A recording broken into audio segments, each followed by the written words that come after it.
Putra melangkah memasuki halaman rumah calon istrinya dengan perasaan bercampur aduk. Di satu sisi, ia bahagia karena hari ini adalah hari pernikahannya, tetapi di sisi lain, tatapan sinis dari keluarga mempelai wanita membuatnya merasa tidak diinginkan. Sejak awal, ia tahu bahwa mertuanya tidak menyukai dirinya. Namun, demi cinta, ia tetap bertahan dan berusaha bersikap sopan. Suasana di dalam rumah terasa dingin. Tidak ada senyuman hangat atau ucapan selamat seperti yang biasa terlihat dalam acara pernikahan. Keluarga pengantin wanita hanya berdiri dengan ekspresi dingin, seolah-olah kehadiran putra adalah beban yang harus mereka tanggung. Beberapa kerabat bahkan berbisik-bisik, tak berusaha menyembunyikan cemoohan mereka. Putra menelan ludah, mencoba mengabaikan semua itu. Seorang tante dari pihak pengantin wanita tiba-tiba mendekat dan menatap putra dari ujung kepala hingga kaki dengan tatapan merendahkan. "Jadi ini menantu kita, kok, biasa saja, ya?"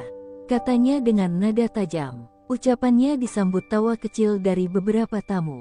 Putra hanya tersenyum tipis, meski dalam hatinya, ia merasa dihina di depan banyak orang. Ketika acara akad hampir dimulai, ayah pengantin wanita mendekat dengan wajah penuh keraguan. "Kamu yakin bisa menafkahi anakku?" tanyanya tanpa basa-basi.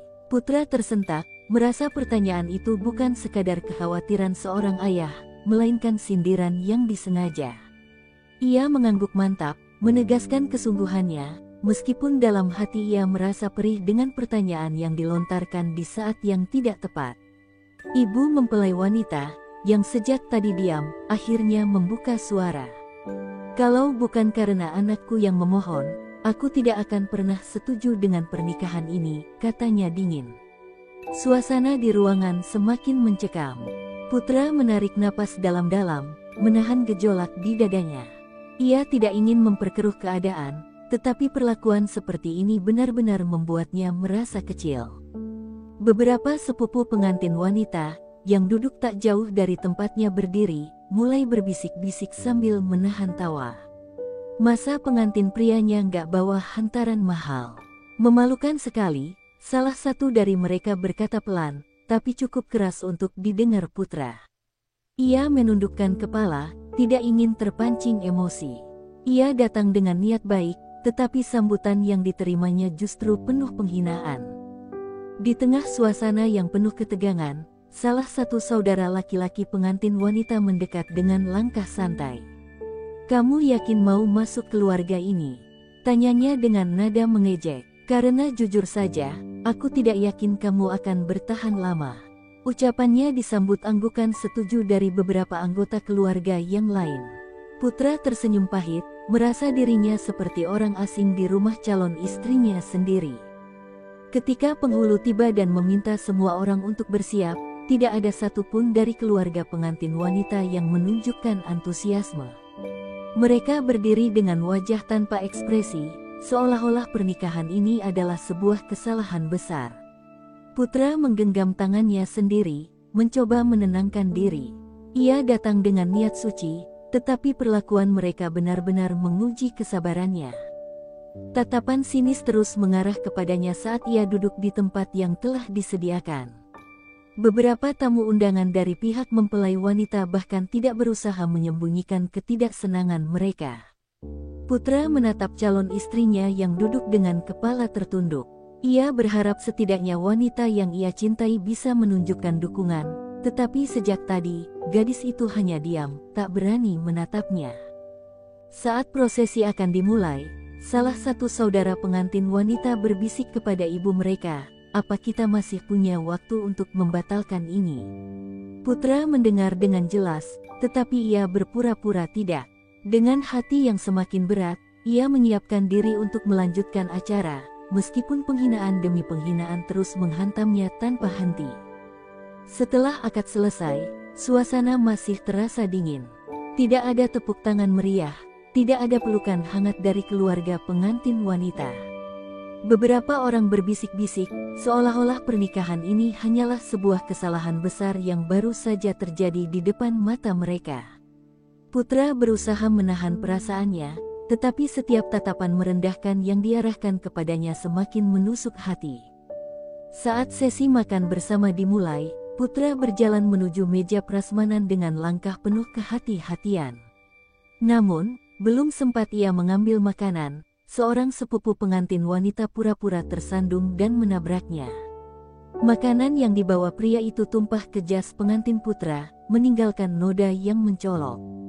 "Oh, maaf, aku nggak sengaja," ucapnya dengan suara dibuat-buat. Alih-alih membantu, ia justru tertawa kecil bersama teman-temannya yang sejak tadi tampak menikmati kejadian ini. Putra tersenyum tipis, berusaha menganggapnya sebagai kebetulan, meskipun jelas-jelas itu disengaja.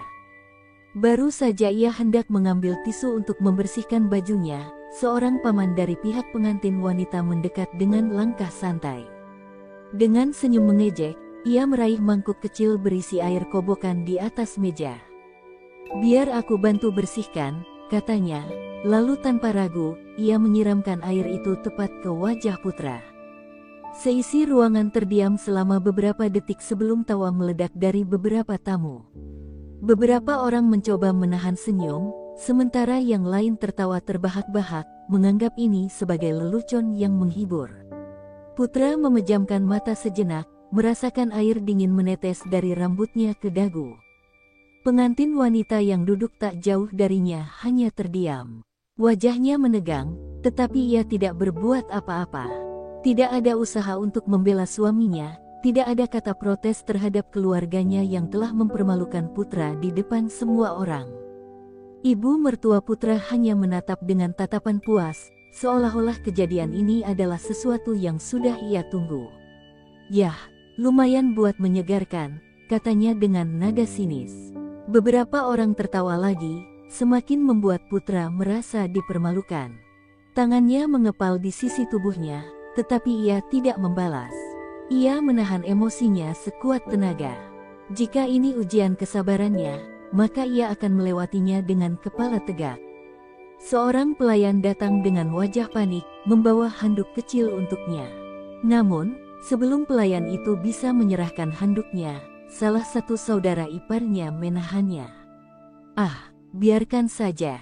Dia pasti sudah terbiasa hidup susah," katanya dengan nada mengejek. Putra menarik napas dalam-dalam. Ia menatap satu persatu orang-orang yang menertawakannya. Dalam hati, ia bertanya-tanya, apakah ia telah membuat kesalahan besar dengan menikahi wanita dari keluarga ini. Tiba-tiba, pintu rumah terbuka. Beberapa orang yang berdiri di dekatnya menoleh, ekspresi mereka perlahan berubah dari mengejek menjadi bingung. Dari luar, terdengar suara deru mesin mobil yang berhenti dengan tegas di halaman depan. Perlahan, tawa yang tadi memenuhi ruangan mulai menghilang. Beberapa tamu saling berbisik, bertanya-tanya siapa yang datang dengan cara semegah ini. Sementara itu, Putra tetap diam, tidak bereaksi apa-apa. Namun, dalam hatinya, ia tahu waktunya sudah tiba. Suasana yang semula riuh dengan tawa mendadak berubah menjadi sunyi. Semua mata tertuju ke arah pintu yang kini terbuka lebar.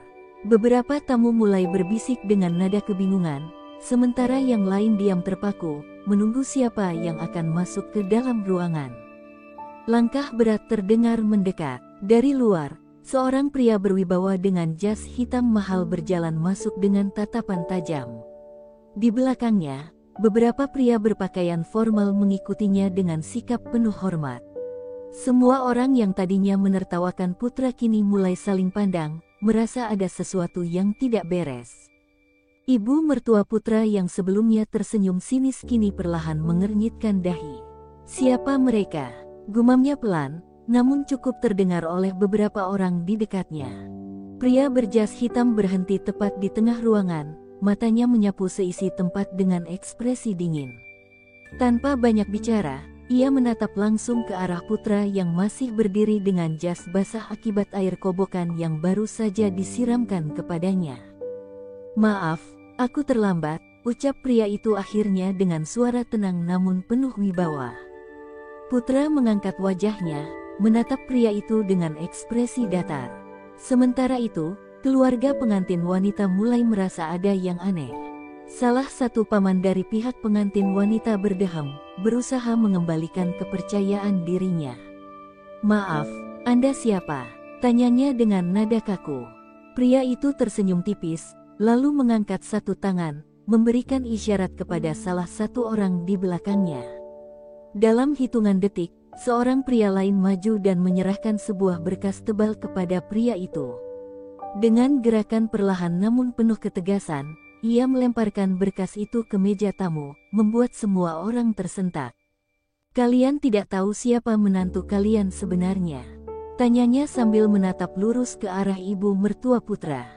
Wanita itu menelan ludah, ekspresi sombongnya mulai pudar. Suaminya pun tampak gelisah, sementara saudara-saudara pengantin wanita yang tadi menertawakan putra kini mulai merasa tidak nyaman. Pria berjas hitam itu melirik sekilas ke arah putra, lalu kembali berbicara, "Perkenalkan, saya Adrian, kakak tertua putra. Dan yang kalian hina barusan bukan orang sembarangan." Ruangan seketika gemetar dalam keheningan. Beberapa tamu mulai mengenali nama Adrian, seorang pengusaha sukses yang memiliki banyak perusahaan besar di kota ini. Namun, yang lebih mengejutkan, fakta bahwa putra adalah adik kandungnya membuat semua orang terperangah. Ibu mertua putra tampak pucat. Tidak mungkin.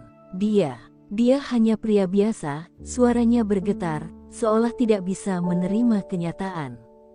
Adrian terkekeh dingin. "Pria biasa? Kalian pikir begitu?"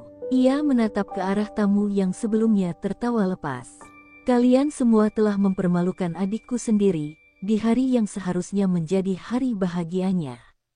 Tatapan tajamnya membuat banyak orang tertunduk, tak berani menatap balik. Beberapa bahkan mulai menggeser posisi duduk mereka, seolah ingin menghindari situasi yang semakin mencekam. Sementara itu, pengantin wanita yang sejak tadi diam kini terlihat panik. Matanya membesar, menatap suaminya yang masih berdiri diam tanpa ekspresi. "Putra, kenapa kau tidak memberitahuku?" bisiknya, suaranya penuh ketakutan. Putra akhirnya menghela napas, lalu menatap istrinya dengan tatapan yang sulit ditebak.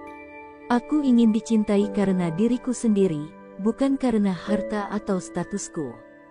Kata-katanya menusuk ke dalam hati semua orang yang ada di ruangan. Mereka yang tadi menghina dan meremehkan putra kini merasa malu. Mereka tidak hanya telah mempermalukan seorang pria baik, tetapi juga menertawakan seseorang yang jauh lebih berharga daripada yang mereka kira. Adrian mendekat ke arah putra, lalu menepuk bahunya. "Sekarang, keputusan ada di tanganmu. Apakah kau masih ingin tetap di sini, atau pergi dari keluarga yang tidak menghargaimu?" Putra menatap sekeliling, melihat wajah-wajah yang kini dipenuhi penyesalan, melihat istrinya yang ketakutan, dan melihat keluarga mertuanya yang tak lagi bisa berkata-kata. Dengan satu tarikan napas panjang, ia mengambil keputusan yang akan mengubah segalanya. Keheningan melingkupi ruangan. Semua orang menahan napas, menunggu keputusan yang akan diambil oleh putra. Mata mereka masih tertuju pada pria itu, yang berdiri tegak dengan jas basah akibat penghinaan yang baru saja ia terima. Namun, kini, situasinya telah berbalik. Mereka yang tadi tertawa kini hanya bisa menunduk dalam diam. Ibu mertua putra mencoba mengembalikan kendali. Dengan suara bergetar, ia tersenyum paksa. "Putra, maafkan kami. Itu semua hanya candaan belaka. Kami tidak tahu bahwa..." Adrian langsung memotong. "Candaan." Suaranya dingin, penuh dengan kemarahan yang ditahan. Menyiram seseorang dengan air kobokan di hari pernikahannya. Menertawakannya di depan tamu undangan. "Itu yang kalian sebut candaan." Wanita itu terdiam. Tatapan Adrian begitu tajam hingga ia tidak berani lagi berkata-kata. Putra menundukkan kepalanya sejenak, seolah tengah menimbang segala yang telah terjadi. Ia menoleh ke arah istrinya yang masih berdiri dengan wajah panik. Mata wanita itu berkaca-kaca, seolah ingin memohon pengampunan. "Putra, aku..." Suara pengantin wanita tercekat. Pria itu menarik napas panjang sebelum akhirnya berbicara. "Aku menikahimu dengan hati yang tulus. Aku pikir, meskipun keluargamu tidak menyukaiku, setidaknya kau akan berdiri di sisiku. Tapi ternyata, kau hanya diam ketika aku dihina. Kata-katanya bagaikan pisau tajam yang menusuk hati istrinya. Wanita itu menggeleng, air matanya mulai mengalir. Aku takut, aku tidak tahu harus berbuat apa. Putra tersenyum pahit, takut. Ia melirik sekilas ke arah ibu mertuanya, lalu kembali menatap istrinya. Aku yang seharusnya takut telah menikahi seseorang yang tidak memiliki keberanian untuk membela suaminya sendiri. Seisi ruangan terdiam, tidak ada yang berani menyela. Bahkan paman yang tadi menyiramkan air kobokan kini hanya bisa menunduk, menyadari kesalahannya. Adrian menepuk bahu adiknya. Sudah cukup, Putra. Kau tidak pantas berada di sini. Putra menatap kakaknya, lalu kembali memandangi keluarga istrinya untuk terakhir kalinya. Aku pergi, katanya mantap. Pengantin wanita tersentak. Tidak, Putra, tolong, jangan tinggalkan aku. Ia mencoba menggapai tangan suaminya, tetapi Putra menghindar dengan lembut. Izinkan aku pergi dengan harga diriku yang masih tersisa, ucapnya lirih. Tanpa menunggu lagi, ia berbalik dan melangkah keluar dari rumah itu. Rombongan pria berjas hitam yang datang bersamanya langsung membuka jalan, menunjukkan rasa hormat mereka. Adrian berjalan di sampingnya, menjaga adiknya dengan penuh kebanggaan. Saat Putra melewati pintu keluar, beberapa tamu mulai berbisik. Beberapa bahkan tampak menyesali tindakan mereka yang telah ikut menertawakan pria yang ternyata bukan orang sembarangan itu. Di belakang, pengantin wanita jatuh terduduk. Tangisnya pecah, tetapi tidak ada yang berani mendekatinya. Semua orang tahu, ini bukan sekadar perpisahan biasa.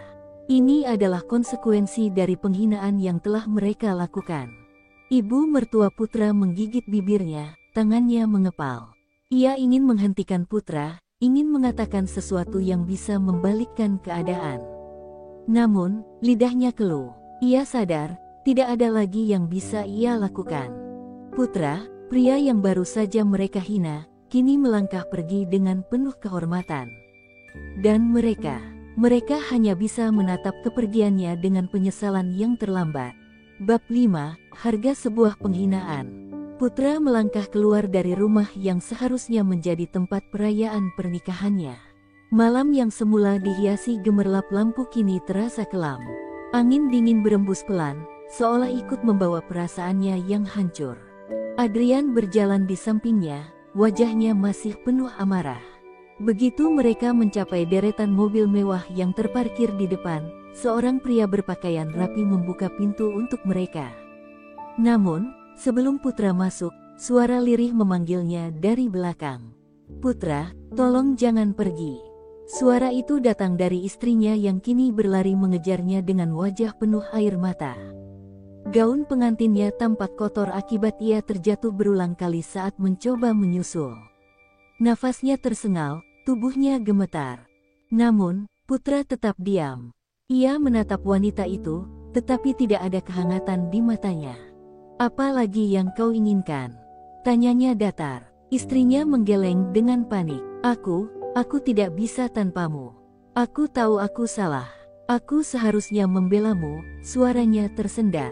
Tapi aku takut pada keluargaku, aku takut mereka akan membenciku jika aku melawan. Adrian terkekeh sinis. Jadi lebih baik kau membiarkan suamimu dipermalukan. Wanita itu terisak. Ia mencoba menggenggam tangan Putra, tetapi pria itu menarik tangannya dengan lembut. Kau tidak pernah takut saat keluargamu menghinaku, ucapnya pelan, namun tajam. Kau hanya takut kehilangan kenyamananmu.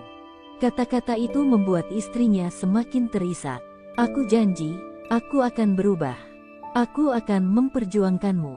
Aku mencintaimu, Putra. Putra menghela napas panjang.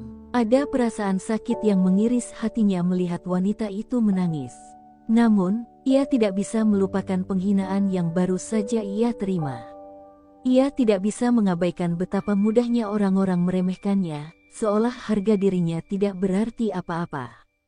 Kau mencintaiku. Putra tersenyum miris. Kalau benar begitu, kenapa kau hanya bisa menangis?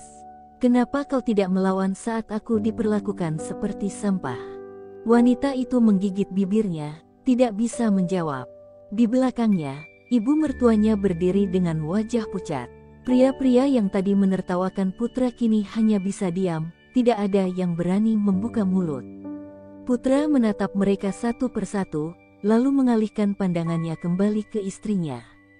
Maaf, ia menelan ludah, menahan perasaannya yang berkecamuk. Tapi aku tidak bisa tinggal di sini. Aku tidak bisa hidup dengan seseorang yang tidak cukup berani untuk membelaku. Istrinya jatuh terduduk, tangisnya pecah. Tolong, jangan tinggalkan aku. Namun, Putra sudah melangkah mundur. Ia masuk ke dalam mobil tanpa menoleh lagi. Adrian mengikutinya, dan dalam hitungan detik, kendaraan itu melaju meninggalkan tempat yang kini dipenuhi penyesalan. Di dalam mobil, Adrian melirik ke arah adiknya yang hanya diam menatap jendela. Kau baik-baik saja? Putra tidak langsung menjawab. Ia menarik napas dalam, mencoba meredakan gejolak emosinya. Aku akan baik-baik saja, ucapnya pelan. Adrian mengangguk. Bagus, karena mulai sekarang, kau tidak akan lagi menjadi pria yang bisa diremehkan. Putra menoleh, menatap kakaknya dengan kebingungan. Maksudmu? Adrian tersenyum tipis. Sudah saatnya kau mengambil kembali hakmu yang sebenarnya. Putra menatap keluar jendela, menyadari bahwa hidupnya akan berubah sepenuhnya setelah malam ini. Dan bagi mereka yang telah meremehkannya, ini baru permulaan dari konsekuensi atas penghinaan yang mereka lakukan. Malam itu, Putra duduk di ruang tamu sebuah rumah megah yang tak pernah ia duga akan menjadi tempat tinggalnya. Ruangan itu luas, dengan lampu kristal berkilauan di langit-langit dan furnitur mahal yang tersusun rapi. Namun, pikirannya masih terjebak dalam kejadian tadi. Adrian duduk di seberangnya, memperhatikan ekspresi kosong di wajah adiknya. Dengan suara tenang, ia berkata, Putra, aku tahu ini tidak mudah untukmu. Tapi sekarang, kau harus siap menghadapi kebenaran. Putra mengerutkan kening, menatap kakaknya dengan kebingungan. Kebenaran apa? Adrian tersenyum tipis, lalu melemparkan sebuah dokumen ke meja. Ini tentang siapa dirimu sebenarnya. Dengan tangan gemetar, Putra mengambil berkas itu. Saat ia membaca lembar demi lembar, matanya membelalak. Napasnya tercekat, tangannya menggenggam kertas itu lebih erat.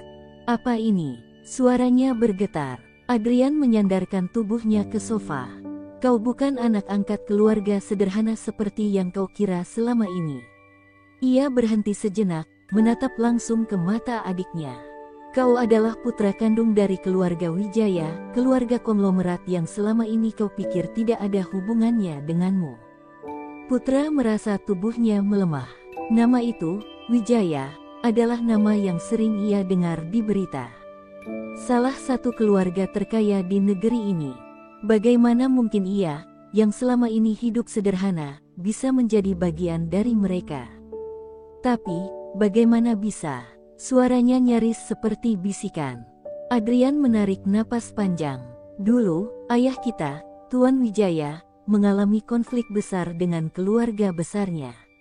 Ada perebutan kekuasaan, pengkhianatan, dan ancaman pembunuhan. Untuk melindungimu, ayah membawamu pergi dan menyerahkanmu pada orang-orang yang ia percaya. Putra menunduk, berusaha mencerna semua informasi ini.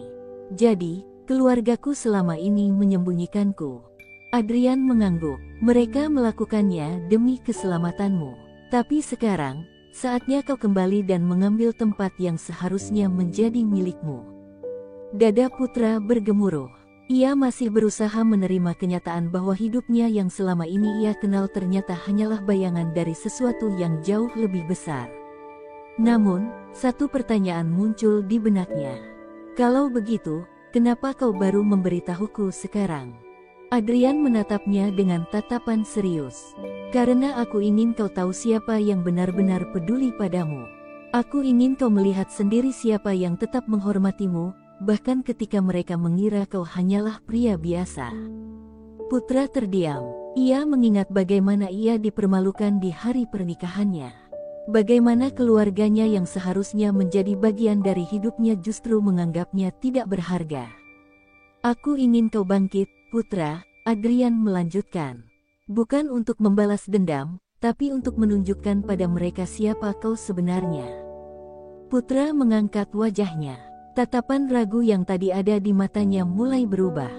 Ada api di dalam dirinya, sesuatu yang selama ini tidak ia sadari. Ia menatap kakaknya, lalu mengangguk mantap. Baik, aku akan kembali. Aku akan mengambil kembali apa yang seharusnya menjadi milikku. Adrian tersenyum puas. Itu baru adikku. Malam itu, untuk pertama kalinya dalam hidupnya, Putra tidak lagi merasa kecil. Ia tidak lagi merasa direndahkan. Ia adalah bagian dari keluarga Wijaya, dan ia akan memastikan bahwa semua orang yang pernah menginjak harga dirinya akan melihatnya bangkit lebih tinggi dari yang mereka bayangkan. Pagi itu, sebuah berita mengejutkan mengguncang dunia bisnis. Nama Putra Wijaya, yang sebelumnya tidak pernah terdengar, tiba-tiba muncul dalam daftar pewaris utama perusahaan Wijaya Group. Media sosial dipenuhi dengan spekulasi tentang siapa sosok misterius ini. Di sebuah rumah besar yang dulu menjadi saksi penghinaan terhadap Putra, suasana berubah mencekam. Ayah mertuanya, Tuan Arif, membanting koran yang baru saja dibacanya ke meja. Tangannya bergetar, wajahnya pucat pasi. Tidak mungkin, bocah itu hanyalah seorang pria miskin. Bagaimana bisa dia menjadi pewaris keluarga Wijaya? Suaranya meledak, memenuhi ruangan. Ibu mertuanya, Rina, tampak sama terkejutnya. Jadi, selama ini kita telah menghina anak dari keluarga konglomerat. Sementara itu, istrinya, Laras, duduk membeku. Air matanya mengalir tanpa ia sadari. Dadanya terasa sesak mengingat bagaimana ia membiarkan suaminya dipermalukan di depan banyak orang. Tiba-tiba, sebuah suara pelan namun menusuk terdengar dari sudut ruangan. Dan sekarang, kalian harus siap menanggung akibatnya. Mereka semua menoleh. Di ambang pintu, berdiri seorang pria dengan setelan jas hitam elegan. Wajahnya tampak berbeda dari sebelumnya, lebih berwibawa, lebih dingin. Putra telah kembali. Seluruh ruangan sunyi. Tidak ada yang berani mengucapkan sepatah kata pun.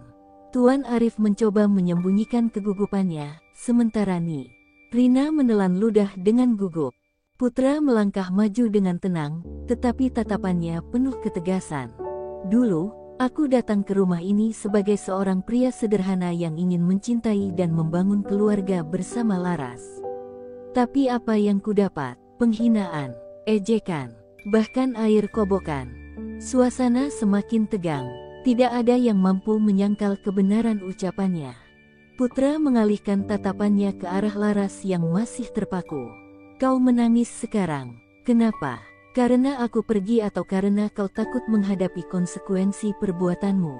Laras terisak. Putra, aku menyesal, aku tidak tahu. Putra tersenyum tipis, tapi bukan senyum hangat seperti dulu.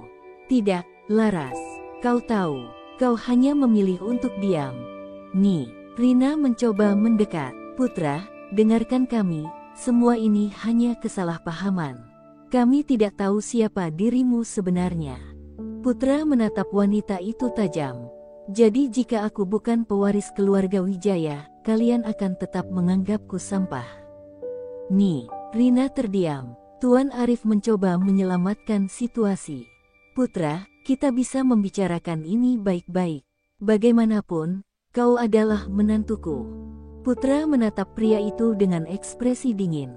Menantu, sejak kapan? Sejak kalian mempermalukanku di depan tamu undangan. Sejak kalian menganggapku tidak pantas untuk anak kalian. Tuan Arif tidak bisa menjawab. Putra menghela napas pelan. Aku datang ke sini bukan untuk membalas dendam. Aku hanya ingin kalian tahu bahwa harga diri seseorang tidak ditentukan oleh harta atau status. Ia menatap langsung ke mata mereka. Tapi kalian telah mengajarkan sesuatu padaku, bahwa tidak semua orang pantas mendapatkan kesetiaan dan ketulusan. Laras menatapnya dengan penuh harapan. Apakah itu berarti, kau masih memberiku kesempatan? Putra menatapnya lama. Lalu, dengan suara dingin, ia berkata, "Tidak." Hati Laras hancur seketika. Ia jatuh terduduk, menangis tanpa bisa menahan rasa penyesalan yang menusuk dadanya. Putra melangkah pergi tanpa menoleh lagi. Kali ini, ia bukan lagi pria yang bisa mereka hina dan rendahkan.